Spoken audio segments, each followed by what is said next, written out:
ఎప్పుడూ ఒకే స్టైల్‌లో chicken curry, chicken biryani కాకుండా ఇంకొంచెం కొత్తగా మంచి రుచిగా హోమ్‌మేడ్ స్టైల్‌లో చాలా తక్కువ మసాలాలతో మంచి రుచిగా ఉలవచారు చికెన్ బిర్యానీ ఇలా ట్రై చేయండి. చాలా రుచిగా ఉంటుంది. దీనికోసం ముందుగా అర కేజీ చికెన్ తీసుకొని నీట్‌గా వాష్ చేసి పెట్టుకున్న తర్వాత మన రుచికి సరిపడా కారం, ఉప్పు కాస్త మసాలాలు తగ్గించి మనకి మంచి రుచి రావాలంటే మన కారంకి సరిపడా ఎక్కువ కారమే యాడ్ చేసుకోవాలి. ఇందులోకి ఒక స్పూన్ ధనియాల పొడి, అర స్పూన్ జీలకర్ర పొడి, అర స్పూన్ పసుపు, అర స్పూన్ మాత్రమే గరం మసాలా. మరీ ఎక్కువ మసాలా లేకుండా చేయడానికి కోసం మసాలా తక్కువ. ఇంకా 2 స్పూన్లు ఫ్రై చేసిన ఆనియన్స్, 2 స్పూన్లు నూనె, ఆ ఫ్రై చేసిన నూనెనే వేసుకొని, ఒక కప్పు పెరుగు, ఒక చిన్న బౌల్కి కొత్తిమీర, పుదీనా యాడ్ చేసుకొని, ఒక స్పూన్ అల్లం వెల్లుల్లి పేస్ట్ కూడా వేసుకొని, ఉలవచారు ఒక గిన్నె అంటే హాఫ్ కేజీ చికెన్కి హాఫ్ లీటర్ ఉలవచారు పడుతుంది. దానిలో సగానికి ఇప్పుడు చికెన్ మ్యారినేషన్కి యూస్ చేసి మసాలాలు ఉలవచారు మొత్తం కూడా చికెన్ ముక్కలకి పట్టేంత వరకు బాగా మిక్స్ చేసి ఒక 1 అవర్ మ్యారినేట్ అలానే పక్కన పెట్టుకోవాలి. ఇంకా టైం ఉంటే ఫ్రిడ్జ్లో పెట్టుకుంటే ఇంకా టేస్ట్ బాగా వస్తుంది.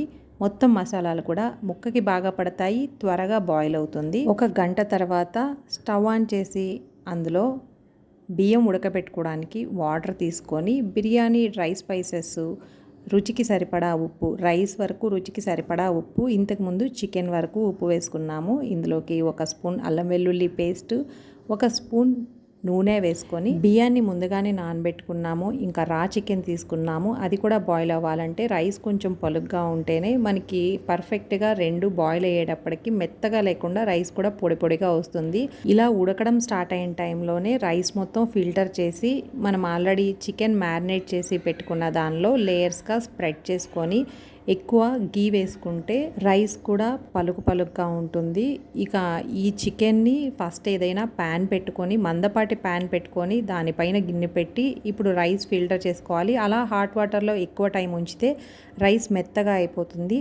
మినిమం చికెన్ బాయిల్ అవ్వడానికి 20 మినిట్స్ టైం పడుతుంది. ఆల్రెడీ మ్యారినేట్ చేసున్న చికెన్ కాబట్టి 20 నిమిషాలు టైం పడుతుంది. ఈ 20 నిమిషాలు ఆల్రెడీ మనం మెత్తగా రైస్ వండేసి పెట్టామంటే మొత్తం బిర్యానీ లాగా కాదు, ముద్దగా అయిపోతుంది. లేయర్స్ వేసుకుంటూ దానిపైన నెయ్యి స్ప్రెడ్ చేసుకుంటూ ఇంకా ఫ్రై చేసిన ఫ్రైడ్ ఆనియన్స్, కొత్తిమీర, పుదీనా కూడా పైన వేసుకొని మంచి కలర్ కావాలి అంటే నెయ్యిలో ఒక స్పూన్ పసుపుని హీట్ చేసి పైన స్ప్రెడ్ చేసుకొని ఇంకా మిగిలిన ఉలవచారుని కూడా పైన వేసేసుకొని మూత పెట్టి హై ఫ్లేమ్లో 5 నిమిషాలు, కంప్లీట్గా లో ఫ్లేమ్లో 15 నిమిషాలు ఉంచి స్టవ్ ఆఫ్ చేసిన తర్వాత కూడా ఒక 5 నిమిషాలు మూత తీసి కదిలించకుండా ఉంటే ఆవిరికి తడి కూడా లేకుండా చక్కగా బాయిల్ అయ్యి పొడి పొడిగా ఉంటుంది. ఎక్కువ మ్యారినేషన్ టైం లేనప్పుడు చికెన్ బాయిల్ అవ్వడానికి రైస్ మొత్తం కూడా స్ప్రెడ్ చేసుకున్న తర్వాత ఒక 4 స్పూన్ల వరకు చిన్న గ్లాసు వాటర్ యాడ్ చేసుకుంటే పర్ఫెక్ట్గా పీస్ కూడా బాయిల్ అవుతుంది. ఇంకా రైస్ కూడా పొడి పొడిగా ఉంటుంది.